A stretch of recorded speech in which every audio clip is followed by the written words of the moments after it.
Anyone who has been in a marriage knows that it is a difficult situation for the man and woman involved in the union.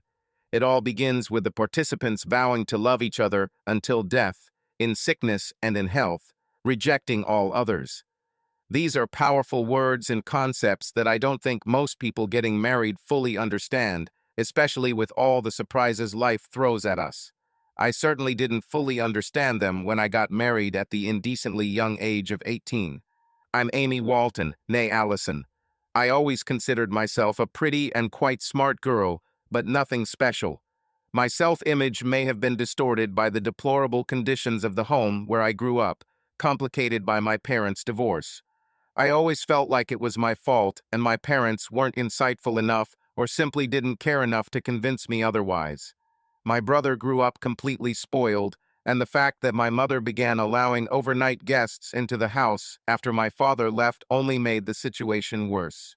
Perhaps I married Brian Walton to get rid of control, contact, whatever you want to call it, from my mother. He was 20 years old when we got married, and he was as ignorant of life's matters as I was.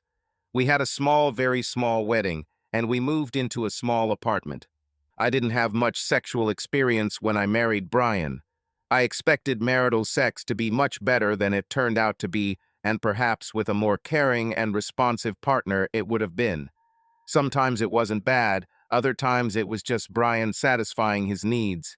One of the problems that I always had with Brian, but never discussed before I said yes to "till death do us part, in sickness and in health, rejecting all others and other nonsense," was that he was a male chauvinist, especially in the company of other men.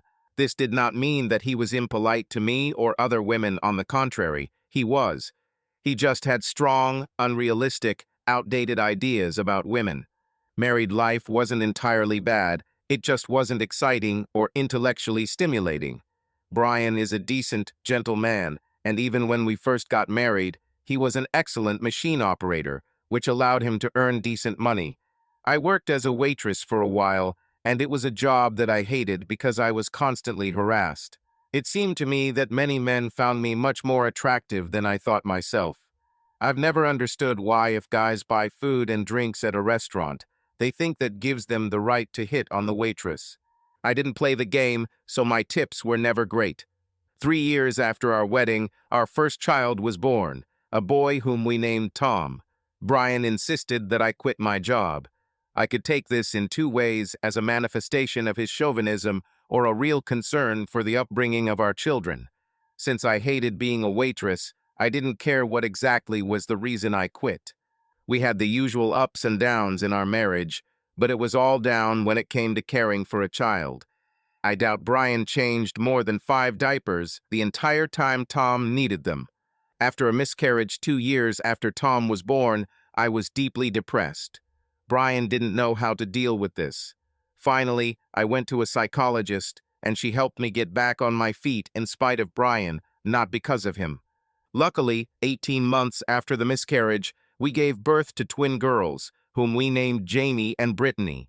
Brian didn't provide any more help with them than he did with Tom until one day I lost my temper and forced him to take over all my responsibilities of caring for 2 babies and a 5-year-old at the same time. This made him reconsider his behavior, at least for a while, and he began to help a little. Don't get me wrong. Although Brian almost never helped with child care, he loved playing with them and spending time with them. It was obvious that they were the light of his life. Around the time the twins turned 6 months old, our financial situation changed dramatically for the better. Brian was initially promoted to master machinist because he was the only one in his factory who could accurately machine expensive and exotic materials such as beryllium copper. This meant that he made more than almost every other blue-collar worker in our Raleigh, North Carolina area. This, combined with being frugal with our money, allowed us to buy a nice home. The second event was that I invented a type of baby carrier that was stronger, simpler, and more aesthetically pleasing than anything on the market. Despite Brian's initial disdain, I went to a patent attorney, applied for a patent, and asked a friend of mine who was skilled with both a sewing machine and man's tools to make about a dozen carriers. I took them to the exhibition one weekend while Brian, with the help of his mother, looked after the children. My baby carriers were an instant hit. I sold the rights to a large company within 10 days of the show, and within 3 months, the royalties started coming in. Soon after that, I came up with another invention, which I patented. It was a new high-end crib model that could easily be converted into other pieces of furniture as the baby outgrew it. Although the money from my first invention was good, I thought I could make 10 times as much if I started making cribs myself. I found a local high-quality manufacturer whose business was in decline and someone with contacts in the baby department and stores. Using the royalty money, I started a business that quickly became successful. I realized that I have a talent for business. To lose the weight I had gained during my second pregnancy, I started exercising regularly, and since I needed to look presentable for business meetings, I consulted a makeup consultant and hairdresser for a complete makeover. Over the course of a few months, I began to truly consider myself well above average in terms of facial and figure attractiveness, which was often confirmed by the looks and comments from men when I was in public, even though I was never an attention seeker. Although my success made our lives much easier financially, including the ability to send our children to private school since the local public schools were inadequate and did not provide adequate child care, it had a negative impact on the relationship between Brian and I. I don't know exactly what the reason was. Perhaps Brian felt slighted by my success, since he had always been the main breadwinner in the family, perhaps because he believed that I paid too much attention to my appearance.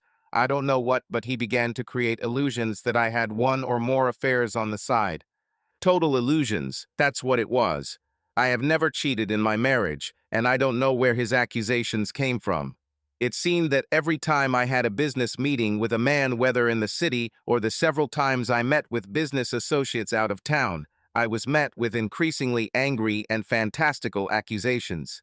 Honestly, constant accusations, lack of any romantic aspect in marriage, and that's it. Less frequent and unsatisfactory sex made me question whether I even loved Brian. After the kids went to bed and Brian started whining and blaming again on the eve of my most important business trip since I came up with the crib concept, a trip that required me to go away for 2 nights and arranged for a very competent babysitter, I finally couldn't stand it. Why do you continue to accuse me of infidelity when I have never cheated on you? What reason or evidence can you have? I exclaimed. You're constantly dating guys, most of whom are better looking than me, was his surprised response, and you seem to pay a lot more attention to your appearance than when we got married. You do realize that most of my business contacts regarding cribs are men, right? I screamed even louder. And that appearance is important for business presentations. He looked at me silently with an uncomfortable expression on his face. You like that my business makes money, so how can I continue to make money if I stop doing business? I asked, this time trying to lower my voice. Well, you could license cribs like you did with baby carriers and just stay home with the kids. A woman's place is at home, not at work, where she's trying to compete with men.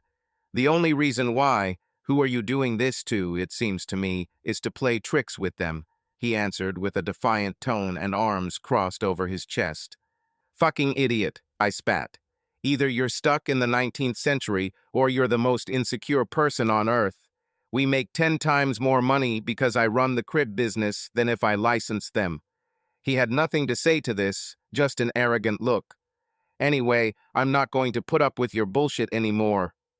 With these words, I went to our bedroom, finished packing my things for the trip to Chicago, called a taxi, and went to spend the night at the airport hotel so that in the morning I could just get out of bed and catch my flight. Where are you going? Brian shouted as I walked out of the house with my suitcase and laptop. I can't bear to see your stupid face anymore.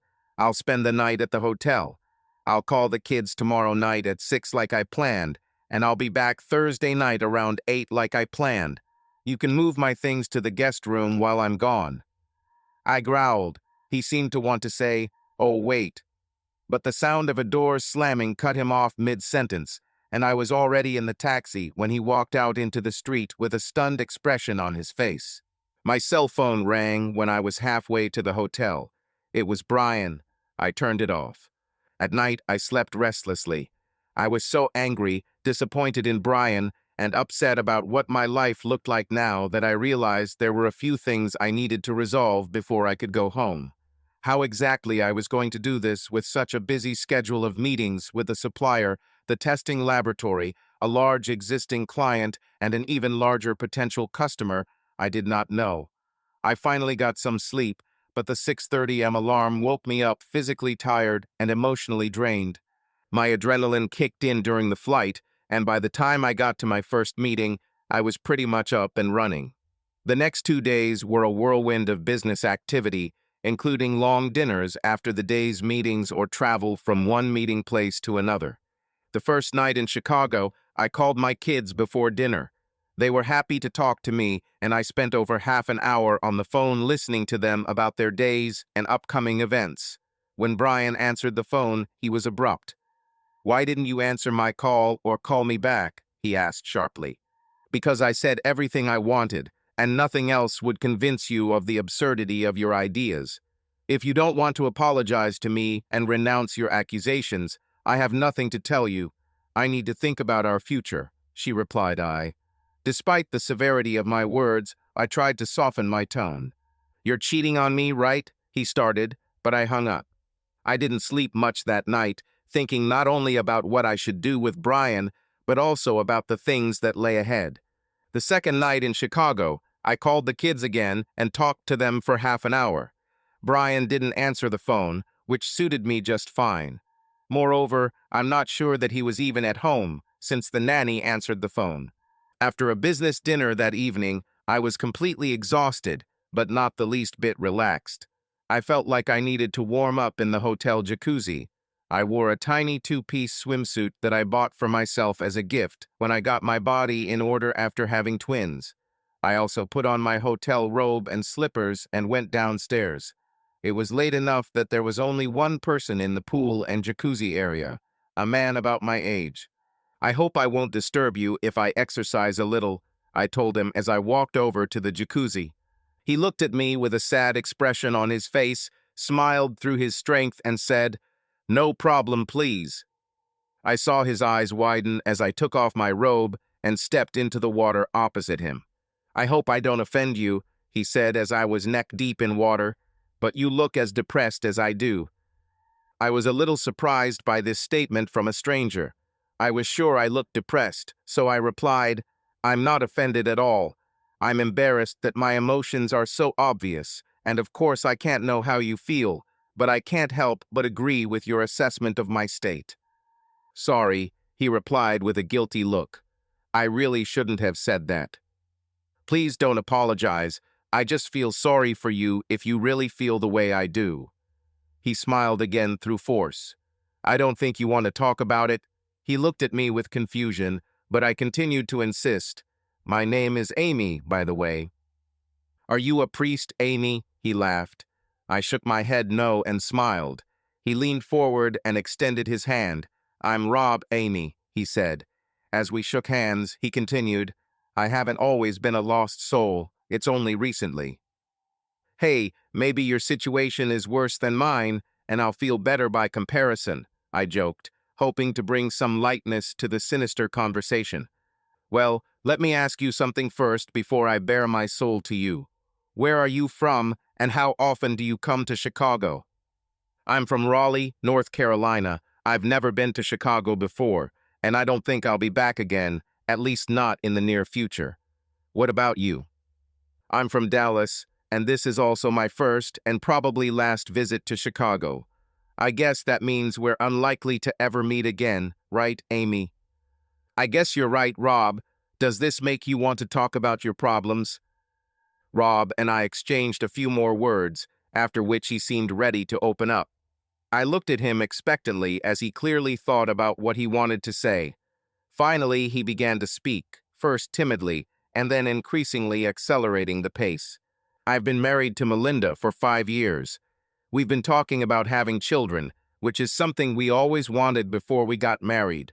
She's been increasingly difficult to convince, and her behavior has made me worried and," he sighed, suspicious. In short, I found out that she was having an affair and did not force her lover to use a condom. "Damn it!" I exclaimed. After a pause, I asked, "Did you expose her?" "Yeah, I also exposed the guy she slept with right before I left on this trip. I beat him to a pulp, and now I'm worried about whether the cops will be waiting for me when I get home." "More important than the cops, what did Melinda say when you exposed her?" "She lied about it. When I showed her the first photo, she continued to lie. After the second, she cursed me and lied further. After the third photo, in which everything was completely obvious, she said that I had no right to follow her. I told her that we were finished and left the apartment, spent the night in a hotel, and beat her lover right before leaving. This was 3 days ago." "Has she tried to contact you since then?" "She left me about 10 messages on my mobile phone. I listened to them all, but did not respond to any of them. In the first, she called me a child. In the second, she scolded me for beating her friend. In the third, she said that we need to talk.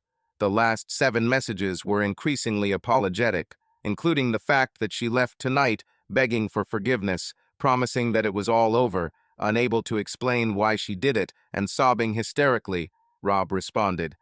With every word, he became more and more depressed. Finally, he wiped away a tear. "Sorry, I shouldn't have burdened you with this," he continued once he had regained control of himself. "I don't know what to say," I muttered. "Do you want things to get better?" After a long pause, he bowed his head, wiped away another tear, and said, "I'm not sure. My main fear is that I'll never find someone who makes me feel as good as I did when we just got married. Perhaps there are more chances if you try to revive those feelings than to look for someone else. I don't know."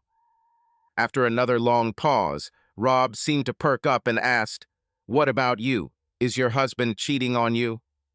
"Why do you think I'm married?" I answered with a smile. "I noticed the rings the same time I saw your slender body." I laughed. Rob blushed and said, "Sorry, I didn't mean for it to sound that way. So, is that your problem?" "No. My problem is that my husband is becoming more and more of a chauvinistic pig every day, and he keeps accusing me of cheating for no reason other than the fact that I work with men in business. When I was depressed after a miscarriage and needed help with 3 small children, he wasn't there, and I'm not sure I loved him." "Have you cheated?" he asked in awe. "Wow, how brave you are. We've only known each other for half an hour, and you're asking me such questions," I said, laughing. "Half an hour? We need to go out before we get cooked," he laughed in response. "No, absolutely not," I replied with a smile. "You don't want to go out?" Rob asked in surprise. "No, I've never cheated, but maybe I will soon," I laughed. With these words, we both left the jacuzzi. I noticed what a beautiful body Rob had. I also noticed that he noticed mine. We noticed a lot. It was probably a combination of factors, but mostly my fatigue from days of overwork and lack of sleep, combined with the heat of the jacuzzi, took its toll, and I suddenly felt very dizzy. Rob noticed notice again, and caught me before I fell. He sat me down on a sun lounger, threw a robe over my shoulders, and brought me a glass of water from the drinking fountain by the pool. I came to my senses after 3 or 4 minutes and thanked Rob. "Can you make sure I don't faint before I get to my room?" I asked. "He's 14-15. "No problem," Rob replied, putting on his robe and helping me up. We carried on light conversation as we walked the winding path to the elevator, then went up to the 14th floor. Rob stood on the other side of the elevator as we went up and chatted. When we got to my room, I looked him in the eye and said, "Thank you." At this moment, my body suddenly trembled involuntarily, especially in my lower abdomen, and this gave me courage. "Rob, would you like to come in?" He stared at me. "We're both in very difficult situations right now. Do you think my visit to your room will help at least one of them?" "I don't know if this will help your situation, but I'm sure yes, I know for sure that it will help mine. Please?" I continued, reaching out and touching his hand. In less than 2 minutes, we were both naked. I had vague memories of waking up several times during the night, but the only constant was the feeling of a warm, solid body next to me. When I woke up, the first thing I saw was Rob's face. He was still sleeping, but his eyes were twitching. I didn't feel an ounce of guilt as I kissed him tenderly on the lips. Apparently not so gently, because he opened his eyes, smiled, and said, "What a nice way to wake up, beauty. I'm sorry I seduced you last night, sorry for you, but not for me. It was the best sexual experience of my life. Thank you." "Wait a second," he laughed. "A beautiful, sexy woman lets me worship her body and makes me so horny that for the first time in my life, I pass out after sex, and she thanks me. Is this real?" "Pinch me to check," I laughed. "Let's get back to reality for a while," I muttered. "What time is it?" Rob turned and looked at the clock by the bed. 8:22, he laughed. "I had to get up at 7:30. I need to call and reschedule the 9:30 to 10:30 appointment. Hopefully we can do it again if I do," I said, biting my finger. "Make your call and I'll make mine," he laughed. I got up, made 2 calls, went to the toilet and washed my face. Then I returned to the bedroom. Rob had just finished talking on his cell phone. He pinched my butt as he ran past me to the bathroom. I was standing drinking water from a bottle when Rob came back from the toilet with a devilish look on his face. He immediately hugged me and kissed me passionately on the lips. I was incredibly horny very quickly. We had sex again. When we separated, we just painted for a while. When we regained our composure, we smiled, giggled, and caressed each other, chatting easily. When 9:15 arrived, we knew it was time to move as there was no way we could delay the appointment any longer. We showered together, playing and caressing each other, but we didn't have sex. After Rob got dressed, he went to his room to pack his things, and I frantically applied makeup and packed my suitcase myself, while still managing to eat 2 energy bars. We agreed to meet in the lobby to check out and take a taxi together since his meeting was only half a mile from mine. As the taxi pulled up to the building where I had my meeting, Rob kissed me on the lips and asked, "What time do you have to leave for the airport today?" "About 3:30, I replied, squeezing his hand. "Why?" "That's about the same time as me. Let's just say, be in front of this building at 3:30, and I'll pick you up in a taxi so we can go to the airport together." "Sounds great," I replied, giving him a quick kiss, grabbing my bag and laptop from the trunk and waving as I walked into the building. I was on such a natural high, having slept better than I had in a year and had 2 of the best sexual experiences of my life, that I pulled off my presentation with flying colors. I was able to charm a potential client. As a result, I received the largest order for my products, and even with a bonus. I also had them sign a non-disclosure agreement and discussed with them a few of my other ideas that interested them. I turned down several offers to take me to the airport. I finished at 2:30 and made good use of the time until 3:20 when I went outside to wait for Rob. I had some inspiration about how I was going to solve my problem with Brian. After the night with Rob, I knew I could never be happily married to Brian again, but I also couldn't be so cruel as to try to take his children away from him, because they were the meaning of his life, and despite my problems with him, he was a good man. Besides, I couldn't allow my children to grow up without both parents. Rob's taxi pulled up at exactly 3:30. He came out, put my bag and laptop in the trunk, and hugged me tightly. We exchanged information about how our meetings went. His meeting was almost as successful as mine, so we were both pleased. "So, have you decided what you're going to do with Brian?" he asked. "Yes. I had the same brilliant idea as when I came up with the baby carrier and crib," I replied with a big smile. "She's brilliant, solves all my problems and answers all my concerns, and I think I can get Brian to agree to it. After my night with Rob, I know I'll never settle for anything less than fantastic sex all the time again. The rest of my life." After that, I kissed him passionately. "And you?" I asked him. "You did for me what I did for you. You brightened my future." He laughed. He then kissed me quickly and continued, "I will begin divorce proceedings from Melinda as soon as I get home. My main fear, whether I could find someone who turns me on as much as she does, disappeared almost the moment I met you. Thank you, sexy goddess. This was followed by another passionate kiss. Our flights departed from different terminals at O'Hare Airport, so we said goodbye with another passionate kiss. He handed me a piece of paper with an email address. In case you ever want to chat, he smiled. I went to check in for my flight with a big smile on my face and wet panties, having never learned Rob's last name or told him mine. I returned home at 8 p.m. as planned.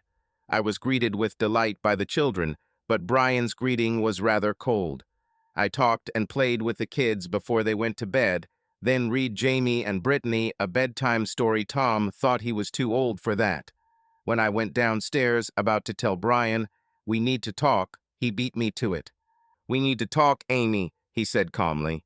"Yes, Brian, we need it," I replied with a smile. We sat in the living room and closed the door so the children couldn't overhear us. When we sat down, he started right off the bat. "I decided that the only way to get you to stop your affairs was to make you feel the pain that I feel. So I slept with one of your friends until you were gone." "It was," he said, crossing his arms. I didn't expect such a statement, but he expected my reaction even less. "Well done, Brian," I said without any irony. "That makes what I'm about to tell you a lot easier. We're getting a divorce." "What?" he squeezed out. "I'm sick and tired of your baseless accusations. I have never cheated on you with anyone else in our entire marriage, except for this trip. You finally brought me to this point with your absurd attacks on my character, which destroyed my love for you. There's no turning back now." "What?" was his bewildered answer. "There are several options. Listen to me carefully. Are you listening?" Yeah, he replied, almost like an automaton. "The first option is that we can go through a normal divorce full of arguments. We will spend a lot of money, ruin our relationship forever, make the children unhappy and fight for custody, and one of us, most likely, you will lose the right to be with the children on a full-time basis and will only be able to see them occasionally. I don't like this option." Now he listened carefully. He looked at me intently. "The second option is that we can get a divorce, maintaining full agreement and mutual understanding. We can buy a duplex, tear down the wall between the apartments. Your bedroom will be in one wing and mine in the other. We will divide our property rationally and agree to share all future expenses for the house and raising the children equally. We will be able to continue to live with the children as we do now, so that we will both remain full-time parents to them. The only difference will be that we will no longer sleep together, and everyone will be able to have sex with anyone." He still looked at me intently, but was silent. "The third option is the same as the second, but we will not tell anyone that we are divorced. We will continue to wear rings and pretend to our families that we are still together. The third option is what I want, but I'll agree to the second one. I hope you don't choose the first one, because if you do, we'll both regret it." "But Amy, I don't want a divorce. I just want you to stop seeing other men." "I will never be able to convince you that before this trip I never cheated, and you are too proud to go to a psychologist to deal with the serious problem that you have. And also, I just don't love you anymore. I like you except for your brainless accusations, and you're a good father, but I have no interest in sex with you." The conversation did not develop as he expected. He sat depressed, his head in his hands. "On Monday, I will meet with the divorce lawyer I found upon returning from my trip. I am giving you until Tuesday evening to decide which option you will choose. If you do not decide by then, or do not convince me that you really want I need more time to think about it, I'll assume you choose the first option and start the separation process right away. In the meantime, I'll sleep in the guest bedroom." With that, I got up, went to the other bathroom, took a shower, and went to bed in the guest room. There was no sign that Brian had gone upstairs. The next day, Friday, Brian was sullen at breakfast. Due to the morning excitement before school, I think the children did not notice. As usual, Brian left for work before I dropped the kids off at school and gave each of them an unusually long hug. He said goodbye to me, but we didn't kiss or hug. When I got home from dropping the kids off at school, the first thing I did was send the manufacturer orders and supplier rebates I had received on my trip to Chicago. I spoke with the production manager and told him exactly how I wanted things prioritized and got his promise that he would provide all reasonable assistance to the testing lab. Then, in case Brian chose the second or third option, I went looking for a duplex. Susan, a leading real estate agent in the city, did not know of any listings on the market that would fully meet my requirements. However, she said that a local high-quality builder she knew and trusted named Jack had just finished a large project and was about to start building a show home on a highly desirable site he owned. She called him, and we met with him that same Friday morning. When I presented my ideas to Jack, he was intrigued.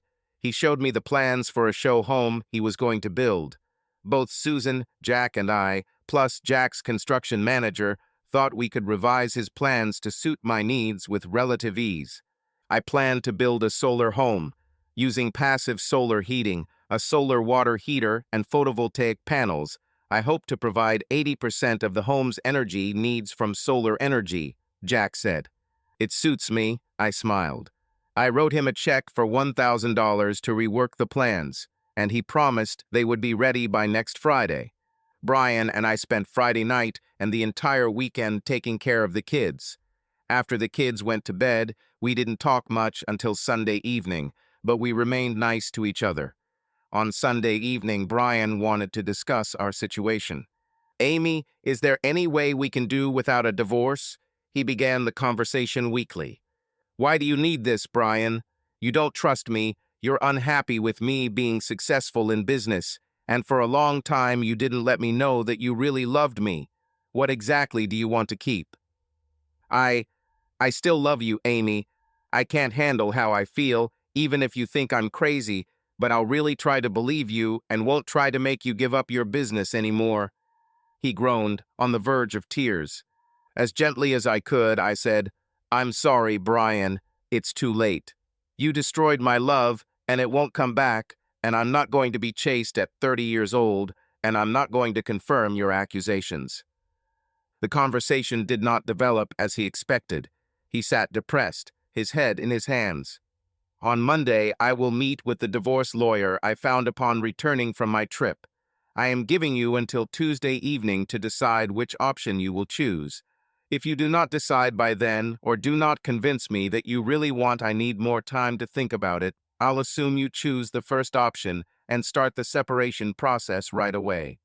In the meantime, I'll sleep in the guest bedroom." On Monday, I met with a divorce lawyer named Melanie. She told me that what I wanted was unique to her practice, but she was interested in it and had no problem being a bulldog if necessary, or being creative if a second or third option turned out to be possible. However, Melanie needed to know which option to prefer before she could realistically prepare the paperwork, as things would differ significantly depending on the choice.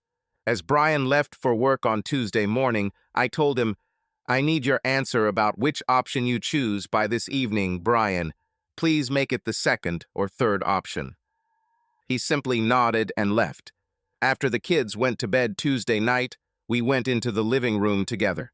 I've accepted the reality of our situation. I'm sad, but I've accepted it. The third option is what I want, at least initially. We'll probably tell people about our divorce in a year or two, he said with tears in my eyes. "Thank you, Brian," I said, hugging him. "On Friday evening, I will show you the plans for the house I am offering." I strangely didn't feel an ounce of grief, sadness, guilt, or any other emotion other than relief and happiness. On Wednesday, I called Melanie and told her the good news. She promised to have the paperwork ready by Friday and said that if Brian could take time off from work, we should come to her on Friday afternoon to discuss the paperwork and make sure we were both happy with it. On Friday morning, I received the finalized plans for the house from Jack. They were perfect, and I was pleased that he was excited about the construction. Jack told me what he needed from me to get a construction loan. In the afternoon, Brian and I went to see Melanie. She was very straightforward in her approach and revised her proposal on the details of the divorce to take into account what Brian and I needed, then wanted and hoped for. I tried my best to be compliant, and it was clear that Brian was trying too. I conceded on two issues that I would have liked to avoid, but everything else was perfectly in line with our desires. Melanie tried her best to make sure our divorce went smoothly. Although she couldn't make everything completely confidential, she managed to keep most of it confidential, and she filed in a remote county in North Carolina so that almost no one we knew would be able to find documents that were not subject to confidentiality. Between our assets, Brian's salary, and the net worth of my business, we had no problem getting financing for a new home. Jack, a trim, good-looking guy in his mid-30s, was a real pleasure to work with. It was obvious that he was excited to build our home because the project was unique and included all the energy efficiency ideas he had wanted to implement since he got into the construction business. However, one thing we were unable to get from him was an exact completion date, which was important so that we could sell our home smoothly and move into a new one. Jack was easy to talk to, so easy that I even felt comfortable telling him why I wanted a house with 2 bedrooms, 2 garages on opposite sides, and 2 side entrances to the bedrooms and garages in addition to the main entrance. About 6 weeks into construction, Jack came to my house on a Wednesday morning while the kids were at school and Brian was at work. We discussed the details of the house, and I again teased him for not wanting to give an exact completion date. To be honest, I was probably flirting with him. Since spending the night and morning with Rob, my libido had skyrocketed, and I was wildly horny as it was the last time I had sex, and it had been 9 weeks. During our discussion, Jack told me that his wife was pregnant. "Is this your first child, Jack?" "Yes, but perhaps the last one, because things are not going very smoothly," he replied. "I'm sorry to hear that," I said worriedly. "What's the problem?" "My wife, Teresa, is having a hard time with her pregnancy. She's now finishing her second trimester, and the doctor has prescribed bed rest for her.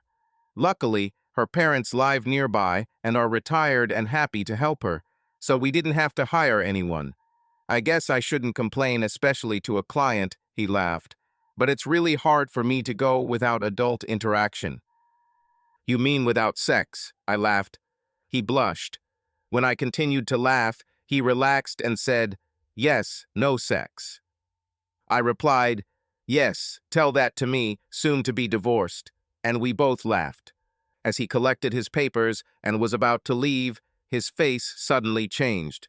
"Listen, Amy," he began. "Yes," I answered cautiously. "I want to ask you something, but I want you to pretend I never said it if you don't like what I ask. Can you promise that?" My curiosity increased. I paused to consider his offer and said, "Of course. Although you are my contractor, I also consider you a friend, and friends can forget if necessary." "Thank you," he sighed.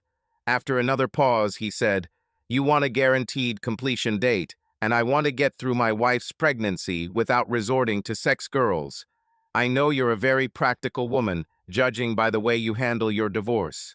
Well, is there any way we can make sure we both get what we want?"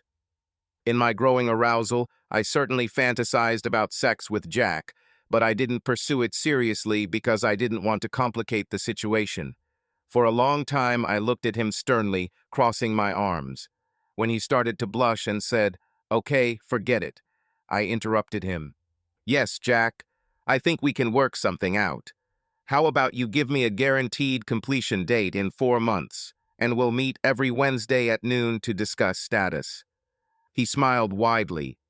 "How about I give you a guaranteed date in 90 days, and we meet for discussion over lunch every Tuesday and Friday?" "Sounds like a plan," I replied with a big smile. I walked up to him, hugged him, and ran my hand down his tight pants, then said, "Bring me a contract on Friday with a guaranteed date, and we will have our first meeting at noon." "Sounds like a plan," he repeated with a shy smile, then gathered his things and said, "See you Friday," over his shoulder as he walked out the door. It's funny, but I didn't think for a second about turning down the deal with Jack. When he arrived punctually on Friday, clearly fresh from his shower, I greeted him in a robe and high heels. This made his eyes huge. I read the revised contract, signed the two originals, he signed them too. I put one of them in the safe in my office, then threw off my robe, heading towards him completely naked. He was speechless when I walked up to him, ran my hand over his chest and whispered, "I have something in my bedroom that I want to show you." Then I took his hand and led him upstairs, deliberately emphasizing the sway of my hips when I was walking. Jack was clearly nervous when I led him into the bedroom, which was the guest room. I slowly began to undress him, without waiting for his help. When his shirt was off and his pants and boxers were around his ankles, I said, "This is going to be sex for fun, Jack. We're going to satisfy each other in a purely animal sense. Take off your pants and let's get started." While it wasn't as good as with Rob, the sex was much better than average with Brian. We were both pleased. We took a shower together, playing and caressing each other. As he was about to leave, he started to say, "Sorry, I was so excited." But I interrupted him. "After the third or fourth time, we'll be experts at pleasing each other," I said with a smile and a kiss. "See you Tuesday." He had a satisfied smile on his face as he walked out. My prediction turned out to be correct. By the third time, our sex was amazing. Not the same as with Rob, but very satisfying. Every Tuesday and Friday at noon, we discussed building a house for about 15 minutes, and then passionately had sex for about 45 minutes or an hour. Jack's wife, Teresa, gave birth to a healthy baby boy 2 weeks early. As a gift, I gave them one of my baby carriers, one of my best cribs, and several other baby products that my company started producing. Jack completed construction of the house and received permission to operate it 2 days before the promised date. After Brian, Tom, the girls, and I walked through the new house with Jack and his foreman, our list of issues was surprisingly short, only one major and two minor problems. The foreman promised to fix them the next day. As we were about to leave, I pulled Jack aside and said, "You've really outdone yourself, Jack. I'm thrilled with how the house turned out. It's exactly what I wanted." "I'm delighted with you too," he replied.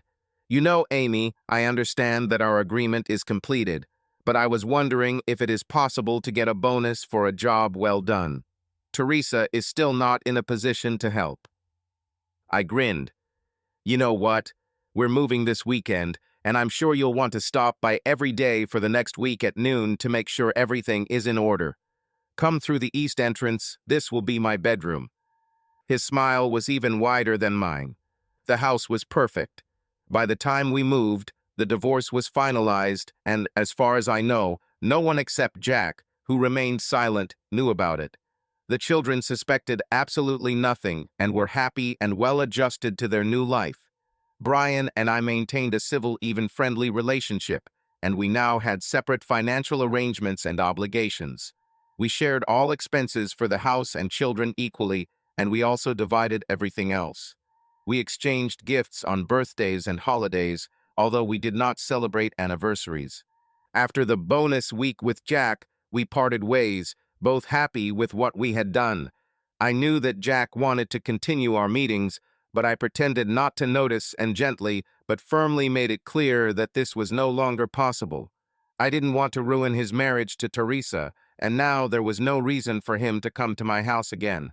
Sex with Jack kept my libido high after meeting Rob, and I knew I needed someone else to satisfy my needs, especially now that I was in the perfect situation for this, a divorce and my own wing of the house.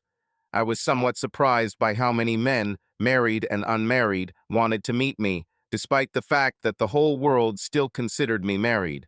I had a few fleeting connections, but none of them gave me what I was looking for, until one day I came across a piece of paper with Rob's email. "I need to see how he's doing," I said to myself, feeling a little excitement in the pit of my stomach as I glanced at the address. I sent him a simple message. "Hi, Rob. I've been busy. My divorce is finalized. I live in a new house with a duplex where my ex-husband and I live in separate parts, and the kids don't suspect a thing. How are you doing? Are you not in jail? Best regards, best wishes, Amy from Chicago." The answer came within 5 minutes. "Hey, sexy. I've almost given up hope that you'll ever write to me, Amy. My divorce was finalized last week. I wasn't prosecuted. Melinda's friend didn't want publicity, and it turns out he was married too. The divorce process was difficult for several months, but in the end, everything was resolved. Unfortunately, I did not find someone who could replace Melinda. Do you want to meet with love and passion? That's right, I laughed. He really was special, I thought. What bad could happen? This was 2 years ago. A lot has changed since then. Now everyone knows that Brian and I are divorced because I'm married to Rob and Brian got married again. Rob and I dated for 3 days in Dallas and 3 days in Raleigh before he decided to take a job in North Carolina. My kids instantly fell in love with Rob, and he and Brian get along better than one might expect, perhaps in part because I get along so well with Brian's new wife.